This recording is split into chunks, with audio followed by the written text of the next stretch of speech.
ታዋቂውና ዝነኛው ዘፋኝ ድምፃዊ ሰማኝ በለው ከዚህ ዓለም በሞት ተለየ። ዜና እረፍት። የረዥም ዘመን የባህል ሙዚቃ አምባሳደሩ ድምፃዊ ሰማኝ በለው ከዚህ ዓለም በሞት ተለየ።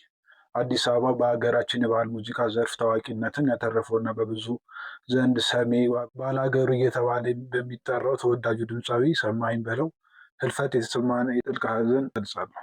ባደረበት ድንገተኛ ህመም ምክንያት በዚህ ዓለም በሕክምና ሲረዳ የቆየ ድምፃዊው በተወለደ በዛሬው ዕለት ሰኔ 8 2018 ዓ.ም በተደረገለት የሕክምና ክትትል ህይወቱ ማለፉን የቅርብ ጊዜ ቤተሰቦች አረጋግጠዋል።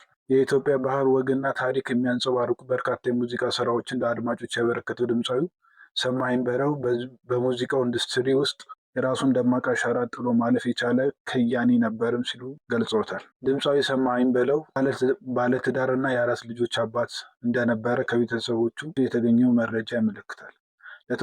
ለወዳጅ ዘመዶቹ እንዲሁም ለመላው የኪነ ጥበብ አድናቂዎቹ በሙሉ መጽናናትና ብርታትን እንመኛለን። ፈጣሪ ነፍሱን በገነት ያኖራት። ታዋቂውና